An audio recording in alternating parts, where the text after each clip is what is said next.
because the best way to get a job is to involve yourself in something that you have to pay for, and then you have to cut it short and lose all your money in order to start a job. And that's happened to me every single time. Wait, what? Yeah. You have to, if you're looking for work, you really rarely find it. So the best trick for me to find work was to start something that cost money. And then, like, I started a quilting class. Oh. Or a real estate class or something. Invest in something that you have to abandon. That I would have to abandon. Yeah, so, perfect. You're listening to The Other 50%, a herstory of Hollywood. This is the podcast where we hold space for the working women of Hollywood to tell us their stories. I'm Julie Harris Walker. Now, a couple of weeks ago, Kristen Karstruby told us about interviewing with Kool Marder at Universal Studios 15 or 20 years ago.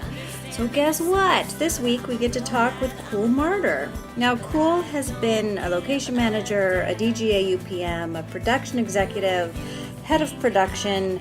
She worked on Halloween, Down and Out in Beverly Hills, Blue Valentine, Fast and Furious. In fact, she tells us a little story where I think she saved the Fast and Furious franchise, but I will let you be the judge of that. Now, don't let Kool's demeanor fool you. She sounds very matter-of-fact, and yeah, she just did her job, but I'm telling you, she is a pioneer, badass unicorn who really paved the way for lots of women behind her. Also this week, I met a woman named Ashley Pacini, and she is the founder of a group called The Real Women. That's REEL. You can follow The Real Women on Instagram and the other social media platforms as they try to celebrate and promote women filmmakers and storytellers. Now here's Kool. So what is your job now? My job now is physical production mentor at the American Film Institute. AFI. Yes. So what does that job entail? It entails what I've always done, which is oversee films, and it's their thesis film. So it's the only school in the world where they have to make a thesis film in order to graduate. So it's a 2-year college. And so I have all my fellows or students are second-year fellows. And I do about 11 films a year or semester, and help them make their film. And are these shorts? Yes. They have to be half an hour or less. They have to be $65,000 or less. And they're usually shot in about 6 days. So they get to choose the subject matter. They get to choose everything. And I just help them. I usually help them by, they submit a script and I go through the script and mark it up, because often they don't know what it takes to do a scene. Like a lot of driving shots. They'll want to do driving shots, but they don't realize that they'll need a policeman in front, in back, a follow van. It may require an insert car. There's all these things, and they just don't, and an area to turn around in, so that they're always going in the same direction when they're filming it. They just don't take that stuff into consideration. So you have to make sure they have their act together. I make sure that they have their act together and they know what it takes. So it's like in Romeo and Juliet, they fight. Yeah, they fight. But that has to be choreographed, you know. Right. Yeah. It's a lot of moving parts. It's a lot of moving parts. So, and you know, they're students, so they don't necessarily know all the moving parts, even though it's their second year and they've had a first year where they did about 3 films, but they were really short and they are not for release, and so they've had some practice, but again, decisions were made for them. Even though they shot the film, a lot of the equipment was provided. They didn't have to do all the things that they have to do for their thesis film. Well, it's one thing to learn the craft of directing. It's another thing to learn production. How it all happens. Yes, and I've worked with directors that have no idea what production is. Well, that looks nice. I think I'll shoot there. It's like, how are we supposed to get there? It's on top of a goat mountain. Only goats are allowed up here. And so, and you know, helicoptering in everything is going to be difficult. And I have made movies like that. Okay, now take us all the way back. Okay. Where did your career start? I was a buyer for a store in Westwood. Clothing store? A clothing store. I was a buyer. Oh. And I worked there for about 2 years and left there because I met someone, got married, had a baby. And when I wanted to go back to work, we had a friend, my ex-husband was a sound mixer at David Wolper Productions. So I don't think many of you remember David Wolper, but he was really big in making documentaries. He did all the Jacques Cousteau specials. He did Making of a President. For years he did Making of a President whenever that came around. How'd you meet that guy? I met him because my girlfriend, and we're still friends, even though she lives in Mexico, took a job as the sound department secretary. And so I met him there and really kind of got into the film business because of that. So when I met him and we got married and had a baby, when that baby was 3 years old and it was time to go to, daycare, I needed a job. I wanted a job. So I became Haskell Wexler's assistant. So Haskell Wexler won the Academy Award for cinematography for Who's Afraid of Virginia Woolf and Bound for Glory, and he was also nominated for One Flew Over the Cuckoo's Nest. So you were his assistant. What did that look like? Well, I worked out of his house, which was off of Outpost, and he had a huge mansion there, and the whole bottom of his house, which was big enough to have a fountain in the middle of it, was his office. And his desk was on one side of the room, and my desk was on the other side of the room. And he also had Dove Films. He was one of the partners in Dove Films and did a lot of commercials. But he was about to shoot American Graffiti, and so I helped coordinate that. He was one of the first people to have a cell phone, which was in a briefcase, and he called me from a train, and I went, I can barely hear you. How is it even possible? But he had a mad crush on Jane Fonda. Well, who didn't? And but she was married or about to marry Tom Hayden. But I coordinated all their calls because the government was listening in. Oh, to her? To her and to him. Because he had just made Medium Cool. Now, what is Medium Cool? Medium Cool is a documentary about the 1968 presidential election and all the riots and things that happened in 1968. So he was political. He was very political. I would accuse him of having the oldest living foster children alive because he would send money to people in prison. He would send money to other families. He was quite wealthy. I think his family was originally Allied Radio of Chicago, which became Radio Shack. And so he definitely had a lot of money. He used to do things to me like, because my first husband and I were in the middle of a divorce, and so he'd call me like a Dove Films, and they would page me because they didn't know where I was, and so Haskell would answer the phone. She has a lot of men calling her here. How do I know it's her husband? Thanks. That's helpful. Yeah, it was very helpful. So were you ever on set with him, or you were running the office? No, I ran the office. But there was a lot of phone calls. He was good friends with Hal Ashby at the time, famous, I think, director/editor. I would have a lot of phone calls with Stanley Kubrick. I've heard of that one. Yes, because he was an insomniac.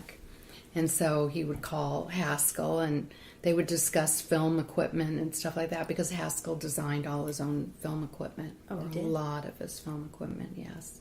So how long were you with him? About 2 years. And then what? Then I left there and I went to work for a producer. And that producer was Mike McFarlane. And my first day, which is one of my stories, my first day he said, oh, by the way, I'm shooting a feature. And I went, really? So, and the director wants to meet you. Why would the director want to meet me? So he said, I want you to follow me out.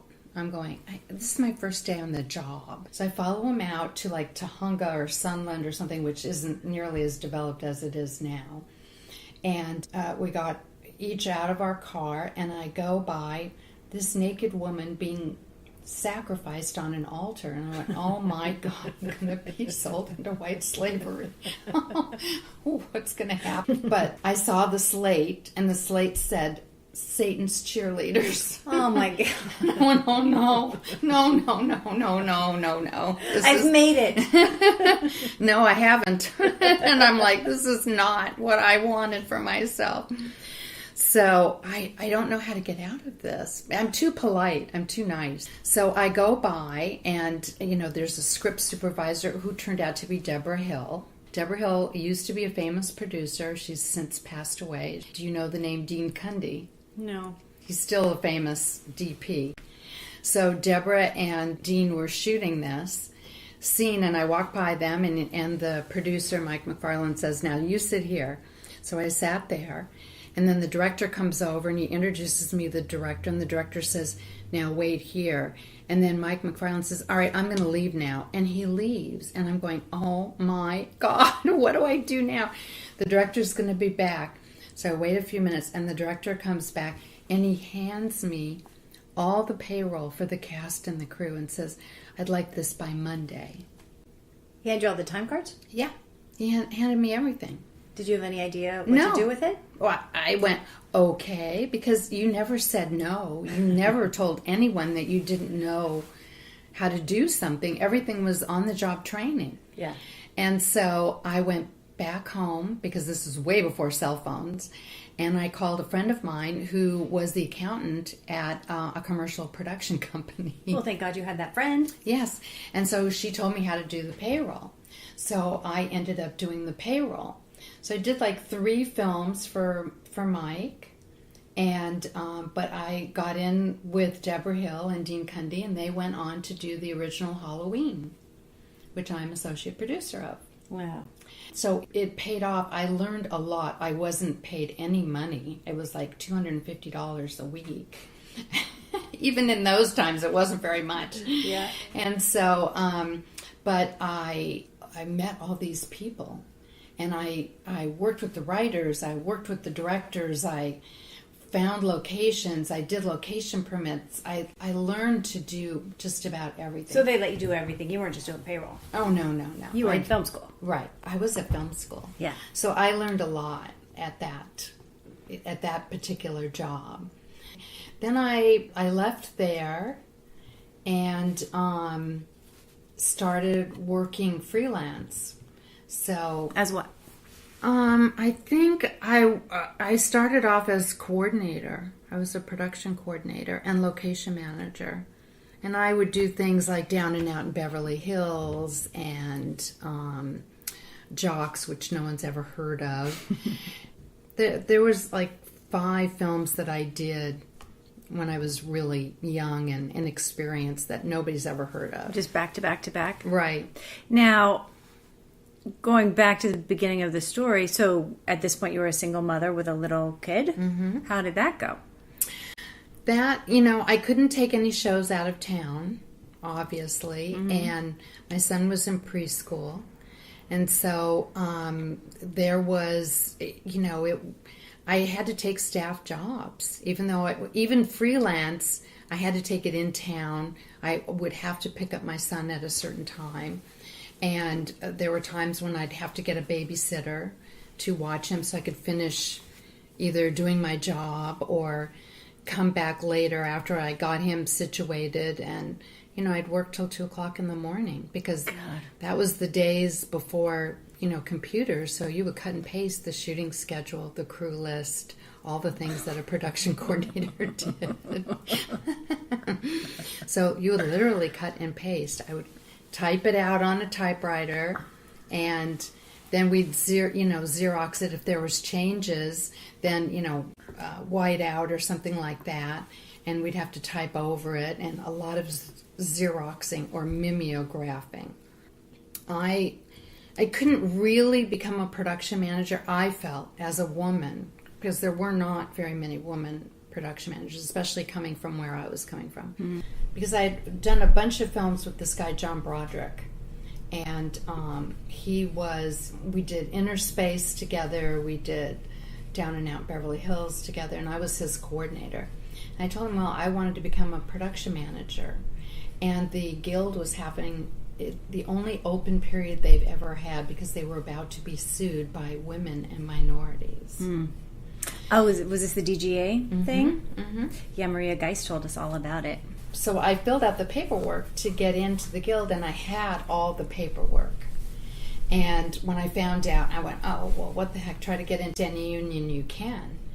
And the DGA wasn't as big a deal as it is now, but I still wanted to get in. I still wanted to be a UPM. I was tired of doing all the work, and I loved John, but I did all the work. Sure. I really did. So I filled out all the paperwork. The fact that I was a woman, That got you in. I think that helped get me in. But it was actually this guy, Kurt Newman, who was a production exec at Warner Brothers at the time, who was a big cheese at the DGA, who helped get me in. Because they kept stalling it. And it was like, why are they stalling getting me in? I should get right in. And so... Because you had all the hours and all the experience. I had everything. Yeah. And a lot more than what they wanted. So finally he called me, he said, well, because you just got married, they couldn't figure out that Kool Lusby, my previous married name, and Kool Marder are the same person. Because there's so many KOOLs There's trying to get in the DGA. And that's what I said to him. I said, because there's so many Kools out there trying to get into the DGA. Well, they were confused. I went, oh really? My God, that doesn't bode very well for them. So that just makes them kind of dumb. Yeah. So anyway, so I got in, and I'm not third area. Oh. They didn't have third area qualifications then. It was just they were about to be sued, and they had an open period, and I was able to get in on the open period. They needed to get some women in there. Yes. And so... So you got in as a UPM? Mm-hmm. I got in as a UPM. So then did you start working as a UPM? So I'm in the guild. So now so I tell John Broderick, who I'd been coordinating for it, that I was going to go out as a UPM. And so he laughed. And he'd call me every day and fake trying not to laugh. Oh, so did you get a job today? Oh, because he was sure you weren't going to be working? Right, because he wanted me to go with him. And I said, well, let's give it a little bit more time. So he knew you were great and wanted to keep you, but was pretty sure you weren't going to be able to get another job. Right. Yeah, that doesn't make any sense at all. Well, and so I did go to, I went to Warner Brothers and interviewed with Ron Smith, who was a production exec at the time. And he said, cool, you're fabulous, you're wonderful, but how am I supposed to sell you to anybody else? You've never been a production manager before. I said, well, that's kind of a catch-22 because I've never done it, but nobody will hire me because I've never done it. He said, yeah, exactly. I went, okay. But would they hire men to do it for their first job? Probably, but I just didn't even think about that. I appreciated him telling me the truth. So I didn't think I would get hired, but then Donna Smith, who has been one of my mentors, she couldn't take a job as a UPM on a show, and so she recommended me. So Ilona Hertzberg, who is still a good friend of mine, called me and set up an appointment, and I became a UPM for her. And we did 2 shows together. We did Casual Sex, the movie, and Feds. So we did 2 films together. But then I was swept up by Donna when she went to Universal and was head of production at Universal. So then I went over to Universal. As a production executive? Mm-hmm. So 2 UPM jobs and then you were a production executive. I did 3 because right after Ilona... No, I did 4. I did 2 with Ilona. I did 37 now that I think about it. I did 4. I did 2 with Ilona, and then Nightmare on Elm Street, The Dream Child, which was like Nightmare on Elm Street 38 or 40 or who knows. And then I was UPM on Wild at Heart with David Lynch. And then I went with Donna. It was 1990. So was she the first head of production there at Universal? No, there had been other heads of production, but they had been men, and they had a lead UPM Oh, that's what I meant. Was she the first woman? Yes, I believe so. She was the first woman. So, anyway, so I went to work for her, and she had myself and Andy Given at the same time, and she promoted Tom Prince, who had been her assistant, to be a junior executive, but he already knew a lot. So, So how was that for you in that environment? It was very strange. Both Andy and I would just commiserate because we were so used to doing everything and not having to answer to all these people. We didn't know anything. We didn't know who we were supposed to answer to. We didn't know about memos, how to do. We didn't know anything, and there was nobody around to teach us because Donna was in another building. So you were production people plunked into a very corporate environment, having to figure it out. And we had to figure it out. How'd you figure it out? We did. We just figured out who, we went to these meetings every week, and we'd go to dailies, and it was like, oh my God, I'm at a studio and I'm going to dailies. Are you crazy? And so some of it was shuck and awe, and some of it was like, I can't wait till my contract is over because I'm getting the hell out of here. There is just too many people to answer to. Because both Andy and I were used to not having to answer to anybody. We just did what we felt was right, which was usually correct, and not having to answer to anybody. So it was a shock to have to answer, and everybody was our boss. It was like, geez. Business affairs was our boss, and what deals are they making? Because we've got to incorporate them into the budget, and they would make these deals just blind. Whatever the actor wanted, or if it was the star director, whatever they wanted, they didn't.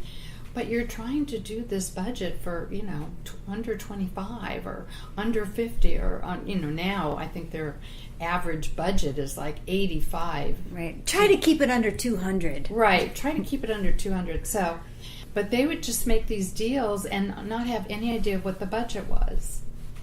And so we were like, what? How can you do that? So, and they would make these outrageous deals. I mean, really outrageous deals. And then you have to try to shove the movie back into the box? Right. Try to make it work? They'd make sure that the grip was just scale. Well, yeah. But above the line, there'd be 18 producers, and they all had to have all this stuff. And it was weird. It was you stayed there a crazy. long time, though. I did. I got used to it. But it was definitely a culture shock when I first went. So, but then I was there for 11 years, and I outlasted everybody. So you figured it out. I figured it out. But, there were people that came in that made it very challenging. How? There would be people that would say, well, you can't talk to anyone but me. Different heads of production. We weren't allowed to talk to the creative execs anymore. Everything was to go through them. And that made it difficult. How weird. Yeah, it was kind of weird. So when we did Fast and Furious, the first one, I just showed up with a budget that I had said all along. It would cost about 42. And guess what? It cost about 42. What were they trying to say it was going to be? They said it was 25 from day one. So did you end up getting the budget that was required?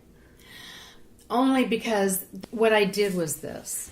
The director, Rob Cohen, and I have been friends for years. I mean, way back.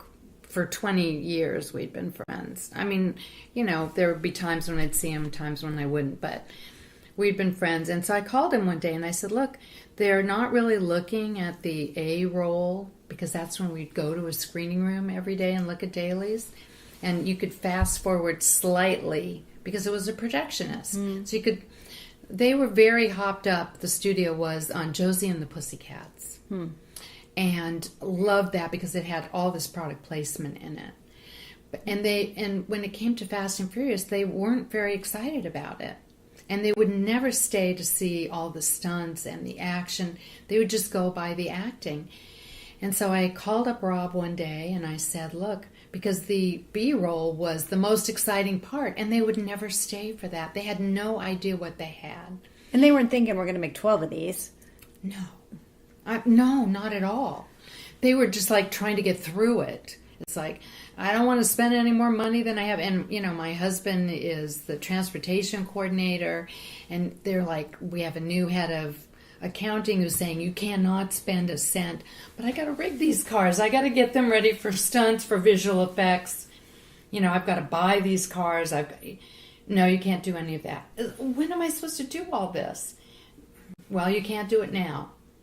And so you have a studio having no idea what's actually happening on the set because no one's watching. Nobody's watching. So they finally hired Dennis Bishop, but he was head of production for HBO way before Jay Rowe was there. And in fact, Jay replaced him. And they're friends. They've been friends for a long time. Anyway, so they hired Dennis, and Dennis went down because it's a car movie, so it's all David. So they went down and they saw that it was, Dennis went down and nobody had ever been to the warehouses. Nobody had ever looked at any of the cars. And Dennis... They just weren't paying any attention? No. But they were just saying no because they could. But nobody knew what was going on. And we were racking up like $10,000 on our credit cards because David had to get this stuff done. He's... And everything's for the film. You've got to go for the film. So we did all this stuff and racked up our credit cards trying to get it done, even though we were told no. But yet they were going ahead, and we were going, boy, if they pull the plug on this, we're going to be SOL. Shit out of luck. But someone at the studio greenlit the film. The film was greenlit, but that doesn't mean anything. I've worked on greenlit films before, like Shakespeare in Love, where they've pulled the plug, even though it was prepping in... And it was getting ready to shoot in England, and they pulled the plug on it and then put it in turnaround because Julia Roberts said she had to wait for another actor. There was no actor available that she liked. Oh, she was going to be in it? She was in it. She played the lead. She played the lead that Gwyneth Paltrow won the Academy Award for. But she wasn't in it when it was in turnaround. Once it went into turnaround, no. But she was in London prepping the movie.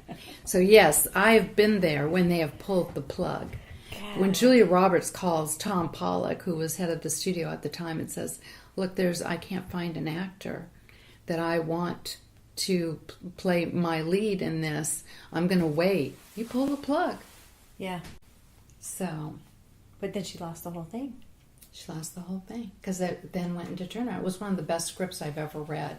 That's a great movie. The script was even better. It was really it was one of Tom Stoppart's best scripts ever, and they really didn't do it justice. But what can you do?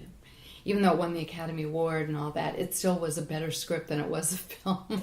Isn't that funny? It was so great. You were still like, it could have been better. It could have been, and it was, and I don't know what it would have been if it had been done the first time, but the second time. Yeah. It's hard to even picture Julie Roberts in that role now. Yeah, I know, but she was in it to begin with. But anyway, to get back to Fast and Furious, so I called up Rob and I said, look, we got a problem on our hands. And you need to do like a 10-minute short because they won't let you spend any money. They won't let us do anything on the film. So you've got to do a 10-minute short on the film, like a promo reel to show them what they have. Like pull together a trailer? Yeah. Of footage you already shot? Mm-hmm. And so, because like there's one big scene where the car goes under the truck, the 40-footer truck, and it's a huge stunt, and so on a highway and all that. They'd already shot that. So I said, you need to, and don't worry about the clearance or music or anything like that. Just put together like a 10-minute reel. So I called the creative exec on it and told them the same thing. And Rob pulled that together and showed it to the studio, and the rest is history. All of a sudden, David had to bring up all the cars up front and show them off because Nikki Rocco was head of publicity at the time, and it was the darling of Show West. She took the trailer to Show West, and it was the darling of Show West. So the film, now they're doing, or they have done, number 8. You are telling me the story of how Kool Marder saved the Fast and Furious franchise. Well, You should get a bonus. yeah, I didn't get nothing, but I was shown the door. Now, backing up a minute, your husband then was David, who is still your husband, and he was head of Transpo? He was a transportation coordinator on that film. Okay, so he was pulling together all the cars and all this stuff. And he has since written a book, Yes, The Adventures of a Hollywood Teamster. correct. That sounds good. It is. It's all his stories and 40 years as a Hollywood Teamster. So it's very good. It's a fun read. So, And the picture is of a bitten donut. right. So that's good. I always thought the drivers had all the stories. Because they see it all, don't they? He has a lot of stories. I mean, he could have filled another book easily, but he just, it came down to just the choice stories. So That's fun. Okay, so you met him, I assume, on a show? I met him on a show called Passions. Passions was a movie of the week with Richard Crenna and Joanne Woodward and Lindsay Wagner. And I was the location manager, and he was, I think, Gary Hellerstein was the transportation coordinator. And his brother Marlo was the captain. But Marlo was going to leave and do his own show. So Gary brought on David. And they kept saying, oh, you got to meet Kools. She's a great location manager, blah, blah, blah. And he's expecting some black chick because my name is Kool. So, she's got to be really nice. And so when I came in my little blazer, because I'm knocking on doors and, Yeah. I'm a location manager. And I said, oh, hi, I'm Kool. And he was like, What? But you're white. You can't be cool. And I said, yeah, no, I'm cool. There's some unconscious bias. I think so. So, anyway, so that was 33 years ago. Oh my gosh. I know. That's like 100 years in Hollywood. It's almost about 34 years ago. About 34 years ago. Incredible. I know. Well done. Yeah, thank you. All right, so going back to, you said they showed you the door at Universal after 11 years. Mm-hmm. And I don't want to brush aside that you were a pioneer there. I probably was there were other women executives, like Kim was at Fox, and Liz Sayre was at Disney at the time. Mm-hmm. And so there was a few of us around. But like there a weren't- handful in the industry. Yeah. Now, were you conscious at the time of, I'm here as a woman doing this? No. Or were you just doing your job? I was just doing my job. Yeah. I wasn't conscious until all the other meetings that I had were pretty much Donna Smith and I. All the rest were men. And a lot of meetings I had I was the only woman. How was that? It was nice. I liked it. Could they hear you talk? Yes. A lot of times they did. Sometimes they didn't. They just wanted a man. Mm-hmm. And they would brush aside Donna. They would brush aside anybody who wasn't a man. But that was becoming old school. Yeah. So, and by the time I left, women were very much, heads of production. Like Georgia Candace had been, once I left, she was head of production for a small company at Paramount, and then she was head of production for like a year at Paramount before they changed over creative and she was gone. But Georgia was one that Donna Smith and I gave basically a start to, because she'd come from really low budget, no budget films, and we knew that Scorsese was looking for someone, and he was married at the time to this woman Barbara, who was his producer, and they were looking for. They tended to like women more than men, although they both worked with men. So we introduced Georgia to them, and she did Casino, and she did a great job on the movie Casino. Now, this is what I hear a lot these days is women tell me when they've done a bunch of small, low-budget things, making the leap to do like a studio picture is so hard. Yeah. Like they hardly ever give women the chance to do that. Right. It's true. I mean, I can't really talk now because I'm not at a studio, but even when I met Kristen at Universal, she had only done small films. There was no way, even if I recommended her, they would just shoot me down. Because there was a couple of times that I did recommend her, but there was no... I didn't like to tell people I was recommending them in case they didn't get called. Right. And a lot of times they didn't get called. Do you want to get their hopes up? Yeah, I don't want to get their hopes up. So you remember interviewing her? I do remember interviewing her. So does she. I know. So, and there's a lot of people that I tried to help, but it wasn't in the day when you could really help other women. Nowadays, there's like a whole network. Yeah. And women really help other women. And it's so refreshing to see. It's just wonderful. But when I was first starting, that was not the case. Was it just too politically risky? I think there were very few women, and so knowledge was power. And if you brought on another woman, then it was... it could be threatening. I never saw it that way because I always thought the smart, you could, you know, I mean, everybody's smarter than I am. But the smartest thing I ever did was I always hired people that were smarter than me or at least as smart as I was. I was never attracted to dummies and people that just wanted to skate by. I'm just not interested in that. Well, what a waste of time. I mean, you have to do everything yourself. Yeah, exactly. So I just never liked that. So, and Kristen, I could tell, was somebody that really, wanted to do the work. Yeah. So, and she's really a bright cookie. And, I just feel bad that I could never really get her in. But there was many instances of that. And how crazy now she's sitting in your old office. I think it's fabulous. I love that story. I mean, it's great. It's really, really wonderful. So I'm just thrilled about it. But it did take them 15 years before they hired another woman. Yeah, what's with that? I wish I knew. I don't know. Did you just wreck it for everybody? Yeah, right. I don't think so. All right, tell me about your exit from Universal. My exit from Universal was it was kind of interesting because there was definitely a big changeover going on. I was the last one left. There was no Don Zeffel. There was no Andy Given. There was no Tom Prince. I was the last one. So...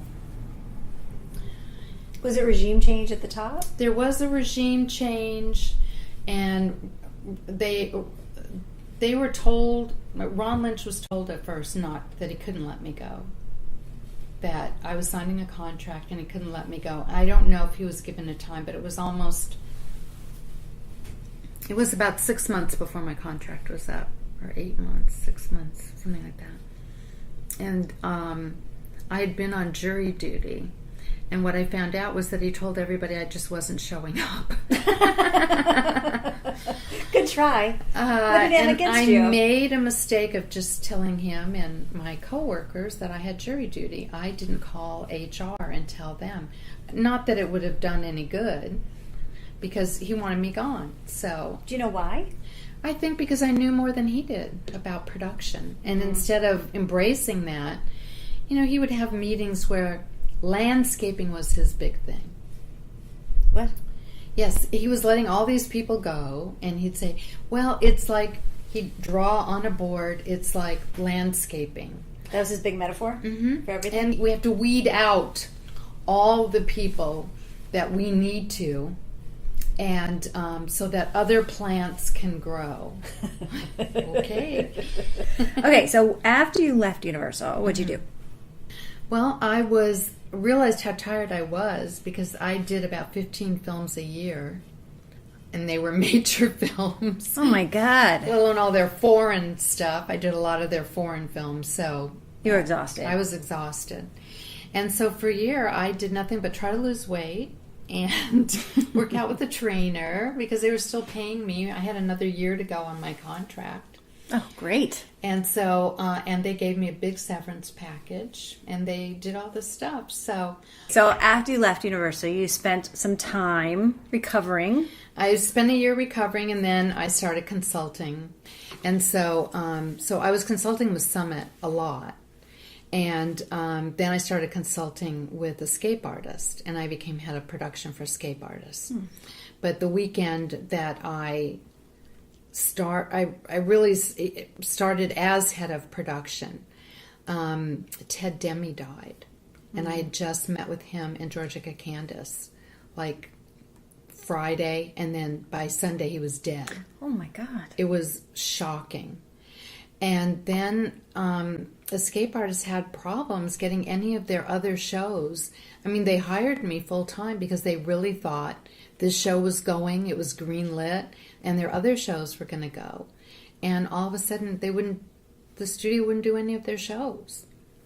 And so I was there for 2 years trying to get a show going, and did all the research, hired people, did all this stuff, nothing. So finally, they said, well, we just can't get anything going, so bye. So I left.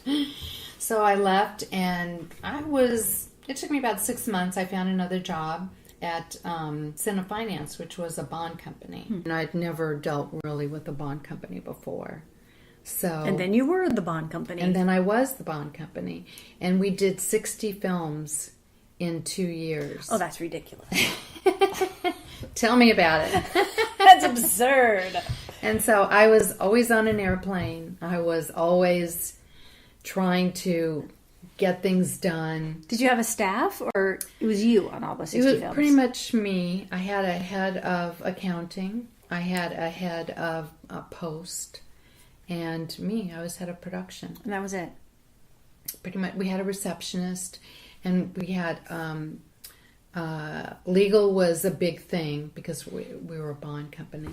And so, but I did all the production stuff. So it was, I had some help with the receptionist, and Ben Pomeroy was there to help out, and he was fabulous. So we did a bunch of films, and I was so busy that on the weekends or whenever I had a moment off, I'd be in a fetal position, and my husband would go, do you want me to bring something in? Do you want to go out? And I'd just don't talk to me. Because I'd be so tired. So all the time changes, and it's crazy. We had 5 films in China, so I went to China a bunch of times, and it was just crazy. It was really crazy. So... Did you ever did people call in the bond?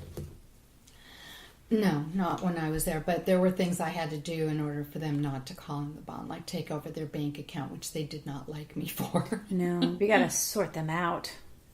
And, they'd be done with production, and I'd say, okay, do you have enough for posts? And you only have so much in the bank account, and where's the rest of it coming from? But I've got to get paid. I've got to pay my rent. And I'd I'm sorry, I understand that, but if I don't deliver this picture, then we've got to pay out millions and millions of dollars. So I'd have to just take over the bank account and forget the producer getting paid, which would just kill me. Yikes. So it was really... So you were popular. For sometimes sure. I was not very popular. And sometimes I would have to yell at people, and they didn't like that either. No. But I'd really try not to yell, because once you yell at somebody, you've lost them. It's hard to recover. It's really then they're just afraid of you. Yeah. And it's not the good news I needed to know. It was the bad news. Yeah. I can't help you unless I know what the bad news is. So, but I was already looking for another job because they weren't paying me very much, or at least what I consider very much, for doing the kind of work I was doing. Yeah. So I became head of production for Incentive Films, and I worked there for about almost 2 years. And we did about 3 films, including Blue Valentine, which I adored working on. I adored working with everyone, and I loved the film. it's not something I anticipated, and I was really making good money. I left the bond company, and of course, Fred Milstein and I were like Ma and Pa Kettle doing these films together, and people would say, well, how is he going to work without you? Well, he's going to work very well without me. So, but they were offering me $100,000 more a year. Well, that's hard to turn down. And that's what I told Fred. I said, it's really hard to turn down the money. And you're going to do a fraction of the number of films you're doing before. Yeah, you didn't have a choice. I didn't really have a choice. So now I'm at the AFI, and I've been there for 6 years. I can't believe it's 6 years already. I know. I'm on my 6th semester. So now you are mentoring the next generation of filmmakers. Yes. Do they seem promising? Some of them do, some of them don't. Well, that's just fair. like real life. Now, how have you seen kind of the demographics of gender over the span of your career? I would like to see more. I've seen a lot more women, which has been great. A few more Asians, a few more blacks, a few more Hispanics. But there's still not many. So Not enough. Not enough. I need more. I want more. How do we get more? I don't know. Because I'm not part of the recruiting process, so I don't know. But those that are recruiting are very well aware of that. So they're trying. They're trying. But I think more African Americans, more Hispanics more Asians need to become filmmakers. Need to go for it. They need to go for it. So, do you have an opinion on, because we see, plenty of women are coming out of film school.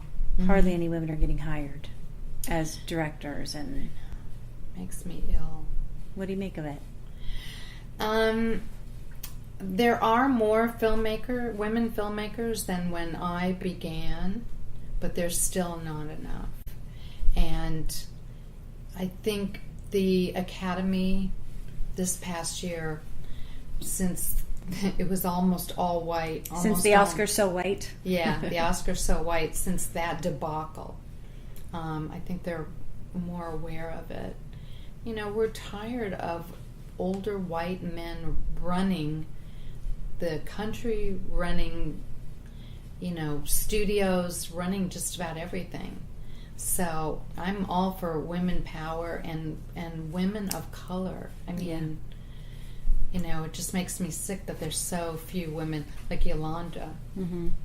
I was so thrilled that she was head of production at Alcon. And then, So it seems like the Emmys were way better than the Oscars. And they are, because they're more representative, and there's a lot more of them, especially now with Netflix and Hulu and Stars, and there's so many more vehicles for entertainment in TV than there are for features. Yeah.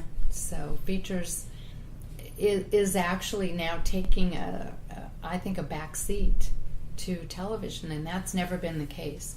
Before, there were people that would want to cross over, and they'd come see me, and I'd look at their resume, and it's almost all television. They'd want to cross over to features. That's my dream, is to do features.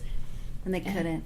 And even directors that finally made the leap, they didn't want anything to do with the television people that they had been working with. Isn't that so funny? They're in the feature world now, and they just want feature people. They want to be surrounded by feature people. And I was like, and at first it was like, oh, well, you just came from TV. I've got a bunch of people. Oh, no, I just want feature people. I don't want anyone that has television. It's so funny because doing like a 1 hour drama in television is so much harder than making a movie. Well, and I've always said, if you can do TV, you can do anything. Yeah. And I mean, some of the credits I would see were just fabulous. I mean, they had very little time, no money, and they would just do amazing things with it. And so It's so funny, the prestige and the stigma. That's changing, though. It feels like it's changing now. TV is incredible at the moment. Yeah, TV is definitely taking a backseat. I wish I knew more about TV, because I would help more of the students at the AFI if I knew more about TV. But some of them, most of them still want to go into features. Yeah. But right now, TV is it. It is. Yeah. So you're mentoring a lot of people, I Yes. imagine. Yes, I am. What do you pass on to them besides here's how you make a movie? That's big. Besides that. If they want stories, I have plenty of stories.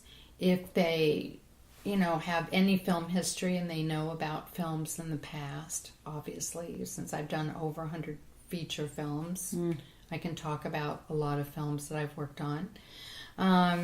So I can pass that on to them. But surprisingly, a lot of them don't want to know. They just want the education of how to make a movie and go out and make a movie. They just want to do it. They just want to do it. So if they want to know, I'll tell them. But if they don't want to know, I don't want to date myself by telling them, well, in my day, we Kool Marder. Yeah. And you don't want to discourage people because you hope they're going to have a different reality. Yeah, but, a lot of them don't. They just want to know how to make a movie. They want to know their particular script is going to be their calling card. It's something that they can show to get their next job. Yeah. Once they leave the AFI. And that's what I help them with. But if they want to know stories, I have one or two pictures up on the walls of me on the set of Halloween or something like that with my son, and they go, well, where's this taken? Oh, that's Halloween, oh my God, so, sometimes they do, and sometimes they want to hear a lot of stories, but most of the time they don't.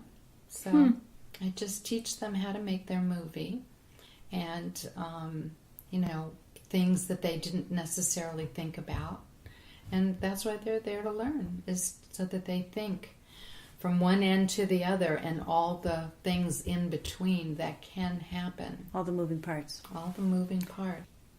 Do you think over the course of your career that you were paid equivalent to the men in your field doing what you were doing? I think most of the time I was. Sometimes I was not. Did you know it or did you suspect? There were times I suspected. Most of the time I would just suspect. A lot of times I was hired just because of my experience. I knew so many filmmakers, I knew so many people that I was hired for that reason. And, sometimes, like at the bond company, I was not paid what I was worth. And they told me, well, when you have a track record, then we'll talk about your pay. When you get a track record?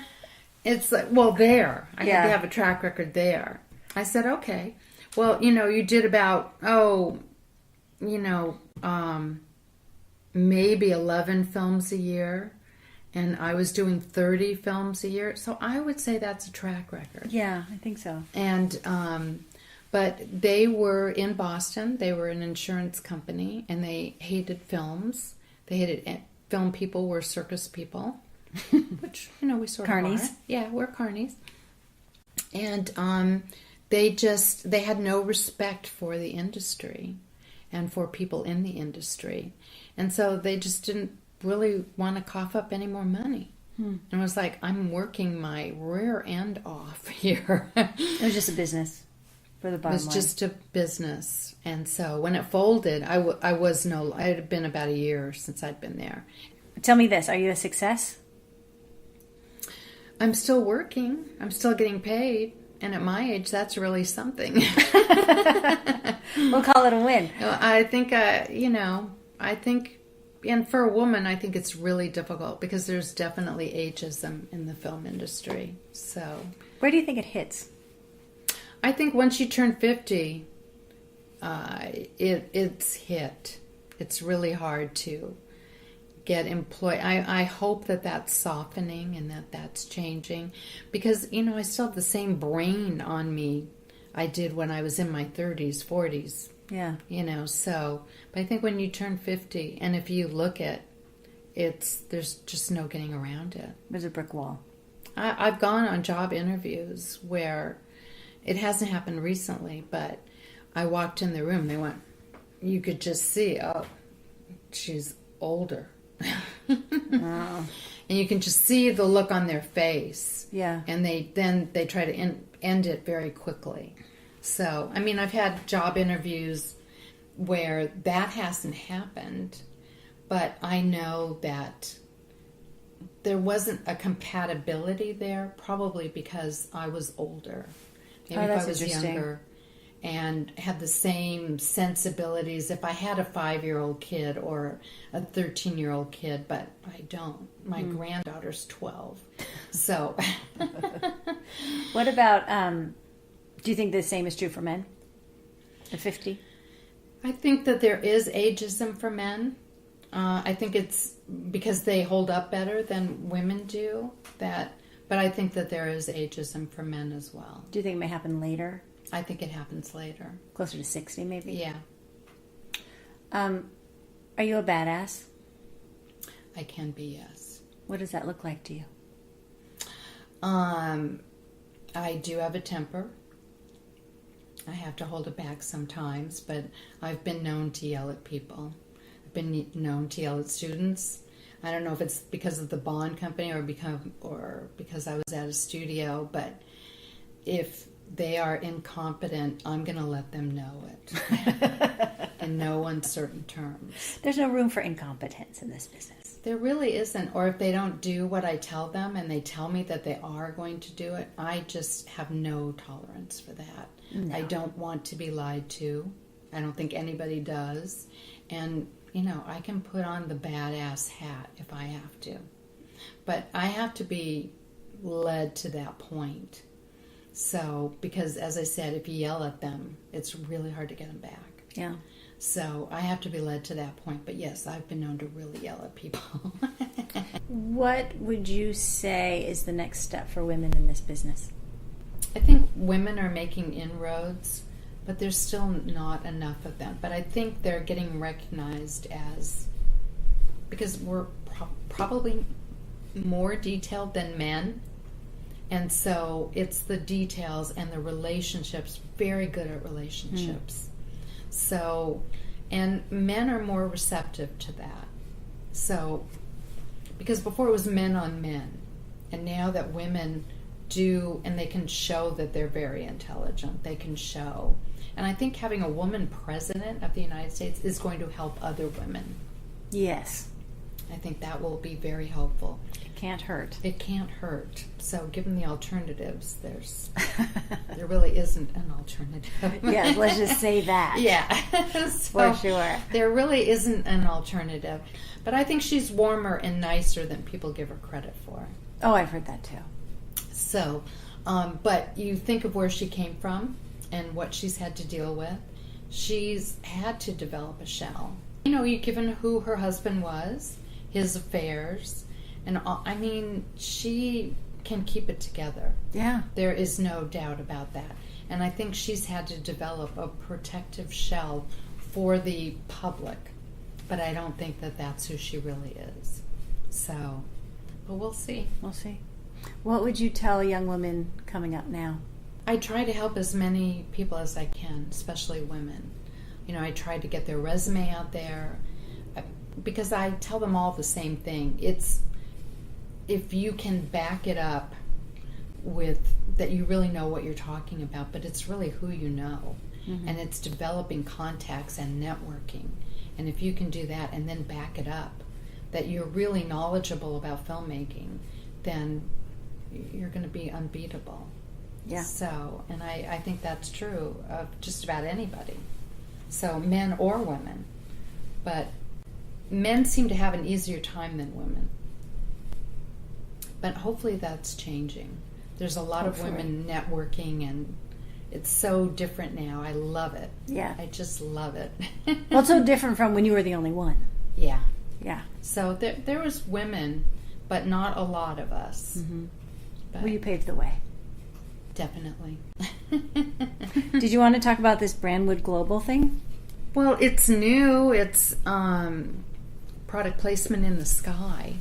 And I think I told you that they have a concierge service now where they will take a producer, a production designer, someone who has, money involved, and help them load up their script and literally do it for them and go through all the procedures so that other product placement places will know about your project and want to be in it because they want to be seen. So it's like product placement sourcing. It's product placement sourcing by subscription, and you don't have to pay for it until you've accepted someone that has pinged you and wants to have their product in your short or film or TV or whatever. Okay, so for all you filmmakers out there, you should be going to brandwoodglobal.com. Correct. Thank you, Kool. You're welcome. You've been listening to The Other 50%. I'm Julie Harris Walker. I'd like to thank Kool Marder for telling us her story. And special thanks to Jonathan Lucas for editing, Jay Rowe, Danny Rosner, and Allison McQuaid for the music. Please find us on iTunes and subscribe and leave a review, and on our website, theother50%.com, all spelled out, for added features and bios of our guests. Thanks for listening. See you next time.